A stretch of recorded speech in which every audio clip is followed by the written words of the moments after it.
Dear student जी, हम आपके लिए मोस्ट रिपीटेड क्वेश्चन लेके आए हैं जो कि 12th केमिस्ट्री से लिए गए हैं। तो इसमें से आपका कितना क्वेश्चन सही होते हैं आप कमेंट बॉक्स में बताएंगे, ठीक है ना। तो देखिए, तो इसमें से कितना आपका क्वेश्चन का आंसर सही होते हैं आप कमेंट बॉक्स में बताएंगे, जैसा कि हमने आपको रिपीट किया, ठीक है। तो देखिए, फर्स्ट क्वेश्चन क्या है, अयस्क में उपस्थित अशुद्धि या अशुद्धियों को कहते हैं, क्या कहते हैं। हम आपसे उम्मीद करते हैं कि आपको मालूम होंगे, ठीक है, क्योंकि आप पढ़ाई किए हैं कि अयस्क में उपस्थित अशुद्धियों को क्या कहते हैं, गैंग कहते हैं। क्या कहते हैं, गैंग कहते हैं, ठीक है। इस क्वेश्चन को ध्यान में रखिएगा क्योंकि एग्जाम्स के लिए इंपॉर्टेंट है, मोस्ट इंपॉर्टेंट आप कह सकते हो। हाँ, तो ऑप्शन हो जाएंगे बी, ठीक है, गैंग। अयस्क में उपस्थित अशुद्धियों को क्या कहते हैं डियर स्टूडेंट जी, ऑप्शन नंबर बी, गैंग, ठीक है। आपके सामने 4 ऑप्शन रहेंगे तो ऑप्शन नंबर आप बी चूज कीजिएगा, गैंग, ठीक है। आइए सेकेंड में चलते हैं। चलिए देखिए, सेकेंड क्वेश्चन है हमारे सामने, एल्यूमिनियम या एल्यूमिनियम का अयस्क है। ऑप्शन ए में है बॉक्साइड एंड ऑप्शन बी में है हेमेटाइट एंड ऑप्शन सी में है डोलोमाइट एंड ऑप्शन डी में है नन, इनमें से कोई नहीं, ठीक है।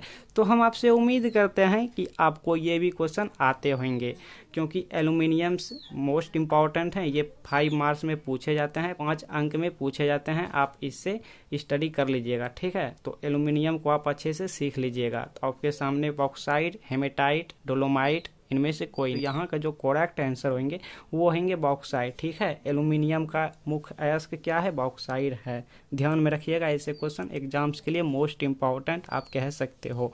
आइए थर्ड क्वेश्चन में चलते हैं। लुक है, देखिए थर्ड क्वेश्चन आपके सामने है कि मलाकाइट का अयस्क है। मलाकाइट का अयस्क कौन सा है, लोहा, यानी लोहा का अयस्क मलाकाइट है क्या। जिंक का अयस्क मलाकाइट है क्या। कहने का मतलब क्वेश्चन को समझिए, क्वेश्चन को कह रहा है कि मलाकाइट किसका अयस्क है, लोहा का है क्या, जिंक का है क्या, क्या सिल्वर का है या कॉपर का है। ये कॉपर है, ठीक ना। तो हम आपसे ये भी उम्मीद करते हैं कि इस क्वेश्चन का आंसर आपको मालूम होंगे, ठीक है। आप कमेंट बॉक्स में बताएंगे आपको कितने क्वेश्चन का आंसर पहले से मालूम थे। एंड हाँ डियर स्टूडेंट जी, अगर आपने सब्सक्राइब नहीं किया सब्सक्राइब कर लीजिएगा, इससे हमारा आपका दोस्ती भी हो जाएंगे। और यहाँ जितने भी मोस्ट इंपॉर्टेंट क्वेश्चन, जैसा कि आपको मालूम है, यहाँ पे मोस्ट इंपॉर्टेंट क्वेश्चन प्रोवाइड किए जाते हैं फिजिक्स, केमिस्ट्री एंड बायो से एंड मैथमेटिक्स से। इन सभी आपको प्ले लिस्ट पर देखने को मिल जाएंगे। तो इसके लिए आप सब्सक्राइब कर लीजिएगा और बेल नोटिफिकेशन को इनेबल कर लीजिएगा, ठीक है। तभी आप आने वाले वीडियो को अच्छी तरह से देख पाएंगे क्योंकि मोस्ट इंपॉर्टेंट होंगे। तो 4 ऑप्शन है, लोहा, जिंक, कॉपर, सिल्वर, ठीक है। तो मलाकाइट जो है वो किसका अयस्क है, आपको मालूम होंगे। मलाकाइट किसका अयस्क है, ऑप्शन नंबर बी, ठीक है। ध्यान में रखिएगा, ऐसे क्वेश्चन मोस्ट इंपॉर्टेंट हैं। जिंक का अयस्क क्या है, मलाकाइट। जिंक का अयस्क क्या है, मलाकाइट, ठीक है। आप ध्यान में रखिएगा, ऐसे क्वेश्चन मोस्ट इंपॉर्टेंट हैं। नेक्स्ट क्वेश्चन हमारे सामने है, 4 नंबर क्वेश्चन है।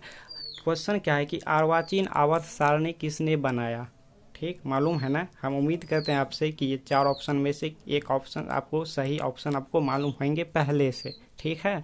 तो 4 ऑप्शन हमारे सामने, डेवोनियर एंड ऑप्शन बी में है मोस्ले एंड ऑप्शन सी में है मेंडल एंड ऑप्शन डी में है इनमें से कोई नहीं। तो अर्वाचीन आवर्त सारणी किसने बनाया, आपको मालूम होंगे मोस्ले ने। ऑप्शन नंबर बी यहाँ का राइट हो गया, मोस्ले। आप ध्यान में रखिएगा ऐसे वाले क्वेश्चन क्योंकि एग्जाम्स के लिए हो सकते हैं आपके एग्जाम में आ जाए क्योंकि ये क्वेश्चन मोस्ट इंपॉर्टेंट है।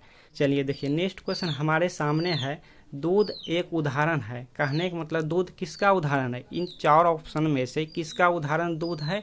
जेल का है क्या, सॉल का है या निलंबन का है या पायस का है। पायस को इंग्लिश में इमल्सन कहते हैं।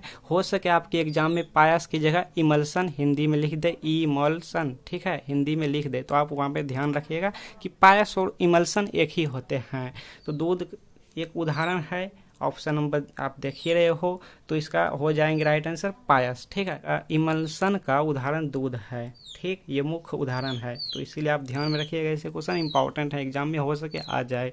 और हम उम्मीद करते हैं आपसे कि ये क्वेश्चन का आंसर आप पहले से जानते होंगे। देखिए नेक्स्ट क्वेश्चन हमारे सामने है, 6 नंबर क्वेश्चन है, एंजाइम का मुख्य अवयव होता है। आप पहले से जानते होंगे, ये क्वेश्चन इंपॉर्टेंट है, आप 10th क्लास में भी पढ़ाई किए होंगे कि एंजाइम का स्रोत क्या है, एंजाइम का मुख्य स्रोत क्या है।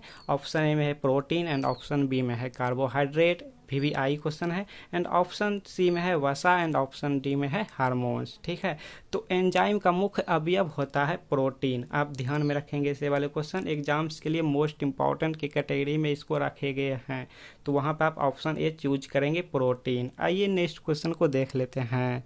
चलिए नेक्स्ट क्वेश्चन हमारे सामने है एंड आपके सामने है, टिंडल इफेक्ट प्रदर्शित होता है। अब टिंडल इफेक्ट किस में प्रदर्शित होता है, किस प्रकार से होता है, घोल में होता है क्या, या फिर वास्तविक घोल द्वारा, या फिर इनमें से कोई नहीं, या फिर कोलाइड द्वारा या कोलाइडल द्वारा आप कह सकते हो। तो देखिए यहाँ पे टिंडल प्रभाव प्रदर्शित होगा या करेगा, ये कोलाइडर में करेगा। ठीक है, कोलाइड द्वारा करेगा, कोलाइड द्वारा आप पढ़े होंगे। और हाँ, टिंडल इफेक्ट ये मोस्ट इंपॉर्टेंट है, ये हो सके आपके परीक्षा में 2 अंक में 2 मार्क्स में पूछे जाए। ठीक है, तो इसको आप देख लीजिएगा।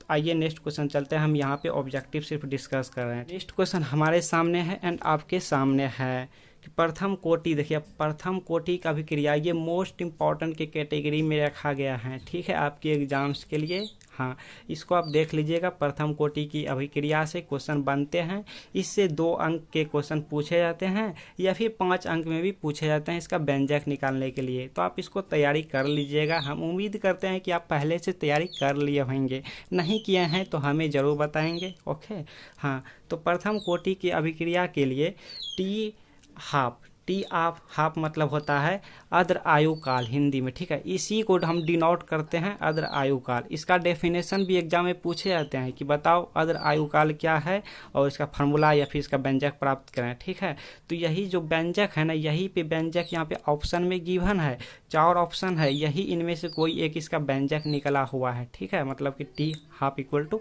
होते हैं। तो इसका मान क्या होते हैं, option A and option B and option C and option D आप देख पा रहे होंगे अच्छी तरह से। ठीक है, तो यहाँ पे देखिए, यहाँ पे के इक्वल टू होते हैं 0.693 इक्वल टू टी हाफ। ठीक है, यहाँ पे और टी हाफ इक्वल टू पूछ रहे हैं, तो यही होंगे ना, ऑप्शन और बी हो जाएंगे, के यहाँ पे आ जाएंगे। देखिए टी हाफ इक्वल टू पूछ रहे हैं, तो टी हाफ यहाँ चले आएंगे, के यहाँ चले आएंगे, तो ऑप्शन नंबर यहाँ का राइट आंसर हो गया बी, 0.693 डिवाइडेड बाई के। क्या है, के कोई नियतांक है, मतलब स्थिरांक है। ठीक है, प्रथम कोटि की अभिक्रिया के लिए टी हाफ का मान क्या होंगे, ऑप्शन नंबर बी होंगे 0.693 डिवाइडेड बाई के। क्वेश्चन एग्जाम्स के लिए मोस्ट इंपॉर्टेंट है, इसको आप ध्यान में रखिएगा। क्वेश्चन नंबर 9 हमारे सामने एंड आपके सामने है, विद्युत अपघटन का नियम किसने दिए। अब देखिए, विद्युत अपघटन जो मोस्ट इंपॉर्टेंट की कैटेगरी में रखे गए हैं। ठीक है, मोस्ट इंपॉर्टेंट की कैटेगरी में रखे गए हैं, आपसे एग्जाम में पूछ दिए जाएंगे कि बताओ विद्युत अपघटन क्या है, इसका उपयोग लिखें, या विद्युत अपघटन का नियम क्या है, इसका उपयोग लिखें। यही सब आपके एग्जाम में पूछे जाएंगे, इससे क्वेश्चन बनते हैं। तो आप विद्युत अपघटन को या विद्युत विच्छेदन, दोनों ही होते हैं, विद्युत विच्छेदन या विद्युत अपघटन के नियम को आप अच्छी तरह से देख लेंगे। इससे सब्जेक्टिव क्वेश्चन बनते हैं एंड ऑब्जेक्टिव भी बनते हैं कुछ। तो कुछ क्वेश्चन हम यहाँ पे ऑब्जेक्टिव यहाँ पे आपको, तो देखिए क्या है, किसने दिया, यानी वैज्ञानिक का नाम क्या है, नाम रखने वाला का नाम क्या है, विद्युत अपघटन के नियम, विद्युत अपघटन का जो नियम दिया उस वैज्ञानिक का नाम यहाँ पे क्या है, लेमार्क है क्या, ओस्टवाल्ड है, फैराडे है, यानी फैराडे ने दिया, किसने दिया, आर्हेनियस ने दिया। अब देखिए आर्हेनियस एक थ्योरम है, ठीक है, केमिस्ट्री में है, आर्हेनियस लॉ है, आप इसको ध्यान में रखिएगा, ये भी मोस्ट इंपॉर्टेंट है। और फैराडे के विद्युत अपघटन का नियम, प्रथम नियम एंड सेकंड नियम, दोनों का आप ध्यान में रखिएगा, हमेशा एग्जाम में पूछे जाते हैं। हम फिर से कह रहे हैं, फिर से रिपीट कर रहे हैं कि फैराडे का विद्युत अपघटन का प्रथम नियम एंड सेकंड नियम, दोनों को आप अच्छी तरह से तैयारी कर लीजिए, एग्जाम में आएंगे ही आएंगे। ठीक है ना, तो मैं उम्मीद करता हूँ कि ये क्वेश्चन का आंसर आप पहले से जानते होंगे। ठीक, तो इसका राइट आंसर हो जाएंगे फैराडे ने। ठीक है, तभी तो कहते हैं ना कि बताओ फैराडे का विद्युत अपघटन या फैराडे के विद्युत विच्छेदन का प्रथम नियम एंड सेकंड नियम, तो कहने का मतलब फैराडे ने ही दिया, तभी तो फैराडे यहाँ पे नाम लगाते हैं ना, तो फैराडे ने, ऑप्शन नंबर सी होगा इसका राइट। ध्यान में रखिएगा, एग्जाम्स के लिए मोस्ट इंपॉर्टेंट, हम फिर से रिपीट कर रहे हैं डियर स्टूडेंट जी। आइए नेक्स्ट क्वेश्चन चलते हैं, देखिएगा नेक्स्ट क्वेश्चन क्या है। एंड हाँ, आपसे रिक्वेस्ट है डियर स्टूडेंट जी कि सब्सक्राइब नहीं कर, सब्सक्राइब कर लीजिएगा एंड प्रेस बेल आइकन कर लीजिएगा। और हाँ, अपने दोस्त को, इस सर्कल फ्रेंड आपके पास जितने भी हैं उनको शेयर करके बताएं कि यहाँ पे भी मोस्ट इंपॉर्टेंट क्वेश्चन आते हैं, यहाँ पर भी बने रहें। ठीक है ना, तो यहाँ पे क्वेश्चन है, 1 फैराडे इक्वल टू कितना होता है। कहने का मतलब 1 फैराडे का मान क्या होता है, इसको हम ऐसे पढ़ेंगे, ठीक है। 69,500 कूलाम, याद रखने के लिए 69,500, 96,500 कूलाम, और यहाँ पे 96,500 कूलाम लगभग, इनमें से कोई नहीं, मतलब 3 ऑप्शन में से कोई नहीं। देखिए यहाँ पर 2 ऑप्शन एक ही है, 96,500, आपको मालूम है कि एक फैराडे इक्वल टू होते हैं 96,500, बट वो लगभग में होते हैं, ठीक है। एग्जैक्ट मान नहीं है, एग्जैक्ट वैल्यू नहीं है, तो इसीलिए यहाँ पे बी नहीं होंगे, यहाँ पे सी हो जाएंगे, 96,500 कूलाम लगभग, ठीक है ना, लगभग होंगे। तो मैं उम्मीद करता हूँ दोस्तों कि आप 10 में से 10 क्वेश्चन का ही आंसर जानते होंगे, हम ये आपसे उम्मीद करता हूँ। तो आप कमेंट बॉक्स में ज़रूर बताएं कि आपका दिन 10 क्वेश्चन में से कितने क्वेश्चन सही हुए, ये आप कमेंट बॉक्स में ज़रूर बताएं, एंड अपने दोस्तों को शेयर करें, एंड वीडियो अच्छे लगे हो तो एक लाइक ज़रूर दिया करें। मिलते हैं नेक्स्ट वीडियो में ऐसे ही इंपॉर्टेंट लेके, एंड प्लेलिस्ट पे आप चले जाएं, वहाँ पे आपको जो भी मनपसंद आप वीडियो देखना चाहते हैं वो देख